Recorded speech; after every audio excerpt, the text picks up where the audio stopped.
नमस्कार दोस्तों।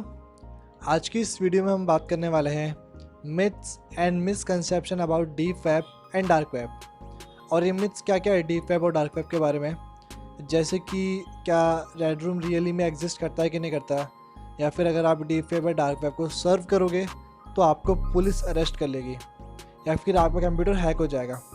तो ऐसे ही कुछ सवालों के जवाब मैं आपको आज की इस वीडियो में दूंगा, तो वीडियो को आखिर तक ज़रूर देखना। और चलिए हम शुरू करते हैं। तो हमारी लिस्ट का सबसे पहला पॉइंट है, it is only use by criminals and hackers. एक बार अगर हम गवर्नमेंट को साइड रख दें तो नासा, स्पेसएक्स और इसरो जैसी बड़ी बड़ी ऑर्गेनाइजेशन भी डीप वेब का यूज़ लेती है। साथ ही साथ ब्लॉगर्स जो ऐसे ब्लॉग्स लिखते हैं या फिर ऐसे आर्टिकल्स लिखते हैं जो कि वो पब्लिकली पब्लिश नहीं कर सकते, वो भी डीप वेब को यूज़ लेते हैं। साथ ही साथ जर्नलिस्ट। सर, ये तो टट्टी है। माफ़ कीजिएगा, लेकिन मेरा इशारा उन जर्नलिस्ट की तरफ है जो समाज का असली चेहरा दुनिया के सामने लाने की ताकत रखते हो। और साथ ही साथ सोशलिस्ट हो गए या फिर एक्टिविस्ट हो गए, वो भी डीप वेब का यूज़ लेते हैं। ये जितनी भी बड़ी ऑर्गेनाइजेशंस हैं या फिर कोई भी नॉर्मल पर्सन या फिर जर्नलिस्ट या कोई भी ब्लॉगर, इनका डीप वेब को यूज़ करने का केवल एक ही मोटिव है, और वो मोटिव है अपनी आइडेंटिटी को पूरे वर्ल्ड से हाइड रखना, ताकि कोई इन्हें ट्रैक ना कर पाए। सो एक बात तो आपको यहाँ तक क्लियर हो ही गई होगी कि जो डीप वेब के यूज़र हैं वो केवल क्रिमिनल्स या हैकर्स ही नहीं है, वो कुछ अच्छी ऑर्गेनाइजेशन भी है और गवर्नमेंट बॉडीज़ भी है, एक्टिविस्ट, जर्नलिस्ट या फिर कोई ब्लॉगर भी है। लेकिन डार्क वेब के रेस्पेक्ट में अगर हम बात करें तो ये बात सच नहीं है, क्योंकि डार्क वेब के जो यूज़र्स हैं वो 90 से 80% जो यूज़र्स है वो केवल हैकर्स होंगे या फिर क्रिमिनल्स होंगे, और बाकी के जो 20 से 10% जो यूज़र्स है वो कोई भी गवर्नमेंट बॉडी होगी या फिर कोई भी यूज़र होगा जो केवल उसको एजुकेशन पर्पज़ के लिए यूज़ कर रहा होगा। So it is only use by criminals and hacker. ये बात बोलना डीप वेब पे कॉरस्पॉन्ड में तो गलत होगी, लेकिन अगर हम बात करें डार्क वेब पे रेस्पेक्ट में तो ये बात एकदम सही है, क्योंकि जो डार्क वेब के यूज़र है वो 90 से 80% जो यूज़र होंगे या तो क्रिमिनल्स होंगे या फिर हैकर होंगे। तो उम्मीद है दोस्तों आपको यहाँ तक ये पॉइंट समझ में आया होगा। तो अब बढ़ते हैं हम हमारे अगले पॉइंट की तरफ। हमारा अगला पॉइंट है, क्या रेड रूम रियली में एग्जिस्ट करता है या नहीं करता। इस सदी का सबसे बड़ा मिथ है, इस सेंचुरी का सबसे बड़ा मिथ है रेड रूम। जिन्हें नहीं पता कि रेड रूम क्या है क्या नहीं है, उनकी जानकारी के लिए मैं आपको बता दूं कि रेड रूम एक कुछ ऐसी वेबसाइट होती है जहाँ पे आप किसी भी इंसान का या फिर किसी भी जानवर का आप लाइव मर्डर या लाइव ह्यूमिलेशन देख सकते हो, और अगर आप चाहो तो उसे कमांड भी कर सकते हो कि जो सामने वाला इंसान है उसको किस तरह से टॉर्चर किया जाना चाहिए। ये सुनने में इतना डरावना लग रहा है, तो वो मंजर ही क्या होगा जहाँ पे आप किसी भी इंसान का लाइव मर्डर देख पाओगे। लेकिन सवाल अभी भी वहीं का वहीं है, क्या रेड रूम रियल है या नहीं है। तो मैं आपको बता दूं कि रेड रूम बिल्कुल भी रियल नहीं होते, ये बहुत बड़ा मिथ है। लेकिन क्यों, आप ये सोच रहे होंगे ना, क्योंकि आपने बहुत सी रेड रूम के बारे में कहानियाँ सुनी होगी और भी बहुत सारी वीडियो देखी होगी रेड रूम के ऊपर जो यूट्यूब पे अवेलेबल है। बट रेड रूम को सर्व करना पॉसिबल नहीं है। वो पॉसिबल क्यों नहीं है, चलिए मैं आपको बताता हूँ। तो पहली प्रॉब्लम ये है कि जो टॉर ब्राउज़र है वो फ्लैश, जावास्क्रिप्ट और जावा जैसी चीज़ों को ब्लॉक कर देता है, ताकि आपकी कोई आईडी को ट्रैक ना कर पाए। और अगर ये सब चीज़ें ब्लॉक हो जाती है तो लाइव स्ट्रीम कर पाना तो बड़ा ही मुश्किल होता है, शायद नेक्स्ट इम्पॉसिबल ही होता है। सो अगर आपने इन सब चीज़ों को अनब्लॉक भी कर लिया तो इसके चांसेस बहुत ज़्यादा बढ़ जाते हैं कि आपको कोई भी गवर्नमेंट के एजेंट या फिर पुलिस आपको ट्रैक कर ले, और ट्रैक करने के बाद आपको अरेस्ट तो कर ही लेगी। तो ये तो थी हमारी पहली प्रॉब्लम। जो हमारी दूसरी प्रॉब्लम है वो है slow internet speed. Slow internet speed से मेरा मतलब है, जब आप टॉर ब्राउज़र यूज़ लेते हो तो टॉर ब्राउज़र की वजह से आपका जो इंटरनेट की स्पीड है वो बहुत कम हो जाती है। फॉर एग्ज़ाम्पल, ये मेरा नॉर्मल ब्राउज़र है, यहाँ पे मैं अपनी इंटरनेट की स्पीड चेक कर रहा हूँ। तो जो मेरी इंटरनेट की स्पीड आई है इसके अंदर वो है 47 मेगाबिट्स पर सेकेंड। और अब यही इंटरनेट की स्पीड जब मैं टॉर ब्राउज़र को ऑन करके वहाँ पे सर्च करता हूँ तो वहाँ पे जो मेरी इंटरनेट की स्पीड है वो आती है 7 मेगाबिट्स पर सेकेंड। तो अप्रॉक्सीमेटली अगर हम इन दोनों इंटरनेट की स्पीड को कंपेयर करें तो जो मेरे टॉर ब्राउज़र के अंदर जो स्पीड है वो 7 गुना ज़्यादा कम हो जाती है टॉर ब्राउज़र की स्पीड। और जब आप टॉर ब्राउज़र यूज़ करते हो तो आप वाजिब सी बात है, आप एक्स्ट्रा VPN भी यूज़ करोगे तो एक्स्ट्रा वीपीएन की वजह से में ये स्पीड और भी ज़्यादा कम हो जाएगी और आपको जो स्पीड मिलेगी वो केबी के अंदर मिलेगी स्पीड। तो ये हमारी दूसरी प्रॉब्लम थी। अब जो हमारी अगली प्रॉब्लम है वो है पैकेट स्विचिंग। पैकेट स्विचिंग को जानने से पहले हम समझ लेते हैं कि टॉर ब्राउज़र वर्क कैसे करता है।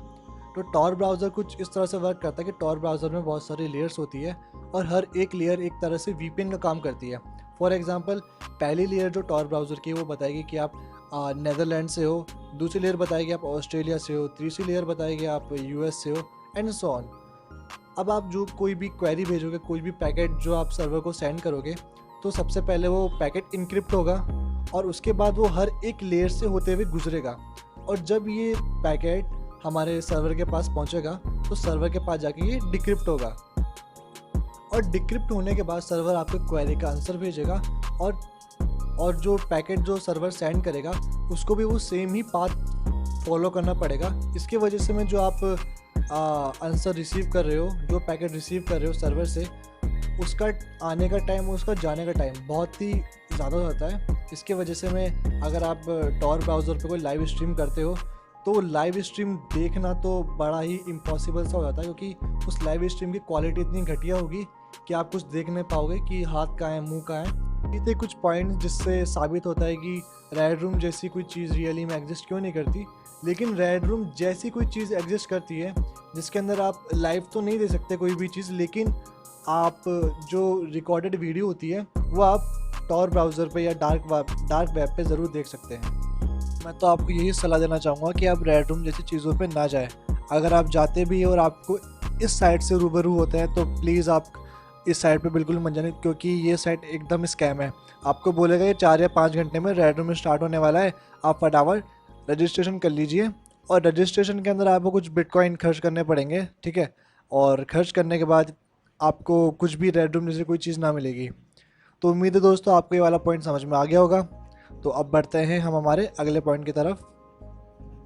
अब हमारा अगला पॉइंट है, अगर आप डीप वेब या डार्क वेब को सर्व करोगे तो आपका कंप्यूटर हैक हो जाएगा। देखिए, अगर मैं हैक की बात बताऊं तो किसी साइट को जस्ट विजिट करने से आपका कंप्यूटर हैक नहीं हो सकता। अगर आपने उस पर कोई क्लिक नहीं किए हो तब तक तो नहीं हो सकता। और आपको अपना कंप्यूटर हैक कराने के लिए किसी डार्क वेब या डीप वेब पे जाने की ज़रूरत नहीं है। आपका कंप्यूटर हैक जो सरफेस वेब होता है वहाँ पे भी कुछ साइट ऐसी होती है, कुछ अनसिक्योर साइट होती है जहाँ से आपका कंप्यूटर हैक हो सकता है। अब मान लीजिए आपको कोई मूवी डाउनलोड करनी है या फिर आपको कोई गेम डाउनलोड करना है या फिर कोई आपको सॉफ्टवेयर डाउनलोड करना है, लेकिन वो आपको फ्री में डाउनलोड करना है। तो आप कहाँ पे जाओगे? आप किसी टॉरेंट की साइट पे जाओगे या फिर किसी भी ऐसी साइट पे जाओगे जहाँ पे आपको मूवी फ्री में अवेलेबल हो। अब एक बात का ध्यान ज़रूर रखना कि जितनी भी टॉरेंट की साइट्स होती है या फिर जितनी भी मूवीज़ या गेम की साइट्स होती है जहाँ पे आपको फ्री में ये सब कुछ सारी चीज़ें मिलती है, तो इसकी कोई गारंटी नहीं होती कि वो जो आप चीज़ डाउनलोड कर रहे हैं उसके अंदर कोई वायरस नहीं होगा। उसके अंदर कोई वायरस हो सकता है जिससे आपका कंप्यूटर हैक हो सकता है।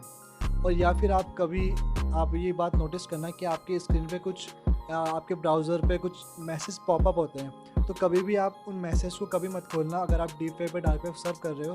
मान लीजिए आपने कभी कोई नॉर्मल ब्राउज़र जैसे गूगल हो गया उस पर भी सर्च किया कि आप अपने कंप्यूटर की रैम कैसे डाउनलोड कर सकते हो, ऐसी कोई चीज़ सर्च की तो आप कुछ ऐसी साइट पे पहुंच जाओगे जहाँ पे आपको वो कुछ सॉफ्टवेयर डाउनलोड करने के लिए कहेगा, और अगर वो अनऑथराइज सॉफ्टवेयर हुए तो आपके कंप्यूटर हैक होने के चांसेस वहाँ पे बन जाते हैं। तो अब हम आते हैं हमारे सवाल के ऊपर कि क्या आपका कंप्यूटर हैक होगा या नहीं होगा। तो देखिए, मैं आपको बता दूं, चाहे डीप वेब हो, चाहे डार्क वेब हो, चाहे सरफेस वेब हो, अगर आप किसी भी वेब के ऊपर अगर आप किसी भी अनसिक्योर साइट पे जाते हैं और वहाँ पे कुछ आप अनऑथराइज चीज़ें डाउनलोड कर लेते हैं या फिर आप अनवांटेड क्लिक कर लेते हैं या फिर आप कोई मैसेज पॉपअप होता है जिसके बारे में आपको कुछ पता नहीं, अगर आप उस पर क्लिक कर देते हैं तो आपके चांसेस है कि आपका कंप्यूटर हैक हो जाएगा। वरना ये बात एकदम झूठी कि जस्ट आप डीप वेब या डार्क वेब को सर्व करने से आपका कंप्यूटर हैक हो जाएगा। तो उम्मीद है आपको ये पॉइंट क्लियर हो गया होगा। तो चलिए अब बढ़ते हैं हम हमारे अगले पॉइंट की तरफ।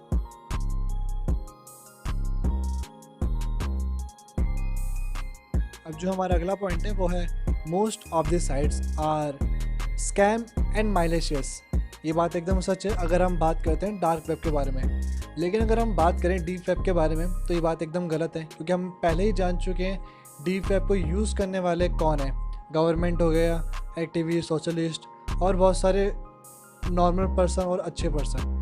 लेकिन अगर हम बात करें डार्क वेब के बारे में, क्योंकि डार्क वेब को यूज़ करने वाले मैक्सिमम लोग क्रिमिनल्स और हैकर हैं, तो ऑब्वियस सी बात है जो डार्क वेब पे जो आपको साइट्स मिलेगी वो आपको ज़्यादातर साइट्स माइलिशियस मिलेगी, और या उसके अंदर कोई ना कोई स्कैम होगा आपका पैसा लूटने के लिए।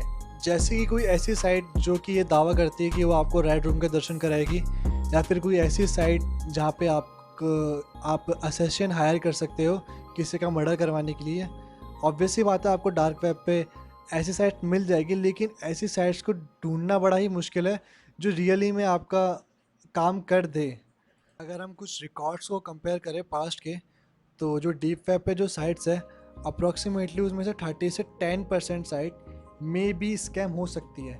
लेकिन अगर हम डार्क वेब की बात करें तो डार्क वेब पे 30 से 10% साइट मे बी रियल होगी, मे बी रियल हो सकती है 30 से 10% साइट, और जो बाकी के जो रेस्ट ऑफ द साइट्स है वो ऑब्वियस सी बात है वो स्कैम होगी। तो डार्क वेब के बारे में बोलना कि most of the sites are scam and malicious, ये बात एकदम ट्रू है। लेकिन अगर हम डीप वेब की बात करें कि उस पर जो सारी साइट्स है, मोस्ट ऑफ द साइट्स जो हैं वो स्कैम है और या माइलिशियस है, तो ये बात एकदम गलत है। उम्मीद है आपको ये वाला पॉइंट भी समझ में आ गया होगा। तो बढ़ते हैं हम अब हमारे अगले पॉइंट की तरफ। अब जो हमारा अगला पॉइंट है वो है कि most of the sites are scary. तो देखिए अगर हम डीप वेब की बात करें तो ये बात एकदम गलत है, क्योंकि डीप वेब पे मोस्ट ऑफ द साइट्स तो स्कैरी नहीं होती, बहुत सारी होती है लेकिन मोस्ट ऑफ द तो नहीं होती। अगर लेकिन इसी जगह हम बात करें डार्क वेब के बारे में, तो डार्क वेब के बारे में बात सच है, क्योंकि डार्क वेब पे most of the sites scary ही होती है। अप्रॉक्सीमेटली अगर आप 60 से या 70% अगर आप देखें साइट्स डार्क वेब पे, तो वो स्कैरी ही होती है। अब वो स्कैरी क्यों होती है? क्योंकि जितनी ज़्यादा उनके साइट स्कैरी और क्रीपी होगी उतना ही ज़्यादा उनके साइट पे ट्रैफिक आएगा, और जितना ज़्यादा ट्रैफिक आएगा उनके साइट पे उतना ही ज़्यादा उनको कमाई होगी। तो इसलिए वो अपने साइट को इतना क्रीपी और स्कैरी बनाते हैं। तो हमारा जो सवाल था most of the sites are scary, तो डीप वेब की रेस्पेक्ट में ये बात तो गलत है, लेकिन डार्क वेब के रेस्पेक्ट में ये बात एकदम सही है, क्योंकि डार्क वेब पे मैक्सिमम साइट आपको जो मिलेगी वो क्रीपी मिलेगी या फिर स्कैरी मिलेगी। तो चलिए अब बढ़ते हैं हमारे अगले पॉइंट की तरफ। अब जो हमारा अगला पॉइंट है वो है if you use it then police will arrest you. देखिए डीप वेब और डार्क वेब को यूज़ करने के लिए हर कंट्री के अंदर कुछ अलग अलग नियम होते हैं। कुछ कंट्री में टॉर बैन भी है, अगर उस कंट्री में आप deep web dark web use नहीं कर सकते। जैसे कि अगर आप ऑस्ट्रेलिया के अंदर हो तो वहाँ पे कुछ अलग नियम होंगे, चाइना के अंदर हो या यूएस के अंदर हो तो वहाँ पे कुछ अलग नियम होंगे। अब इंडिया के अंदर भी कुछ अलग नियम है, लेकिन घबराने की ज़रूरत नहीं है। इंडिया के अंदर डीप वेब और डार्क वेब को यूज़ करना पूरी तरह से लीगल है, अनटिल और अनलेस आप वहाँ पे क्या एक्टिविटी कर रहे हो। मान लीजिए अगर आप वहाँ पे कुछ अच्छी एक्टिविटी कर रहे हो, यानी कि आप किसी का नुकसान नहीं कर रहे हो, तो आपको किसी से कोई ख़तरा नहीं है। और अगर आप डार्क वेब भी यूज़ कर रहे हो तब भी कोई प्रॉब्लम नहीं है।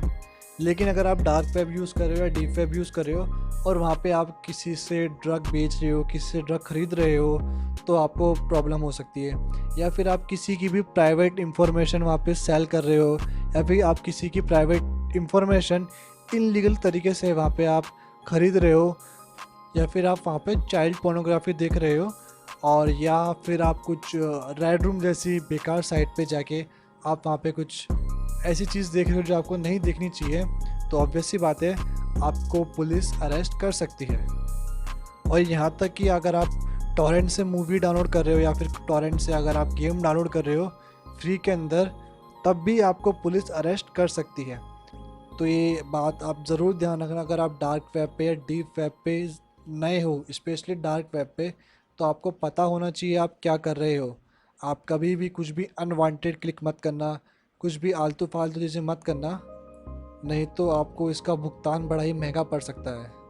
तो दोस्तों ये था हमारे लिस्ट का आखिरी पॉइंट। तो उम्मीद है आपको सारे पॉइंट एकदम क्लियर हो गए होंगे। अगर आपको किसी भी पॉइंट में या मेरे किसी भी एक्सप्लेनेशन में कुछ प्रॉब्लम है तो प्लीज़ कमेंट सेक्शन में ज़रूर मेंशन करना। और अगर आपको ये वीडियो पसंद आया तो प्लीज़ लाइक ज़रूर करना और चैनल को सब्सक्राइब भी ज़रूर कर लेना, क्योंकि मैं डार्क वेब और डीप वेब पे एक सीरीज़ बनाने जा रहा हूँ, जिसके अंदर आगे और भी बहुत सी इंटरेस्टिंग सीरीज़ आती रहेगी, जिसके अंदर हम डीप वेब को भी एक्सेस करेंगे और डार्क वेब को भी एक्सेस करेंगे, और कैसे सेफली एक्सेस करना है इन सबको, इन सब के बारे में हम जानेंगे।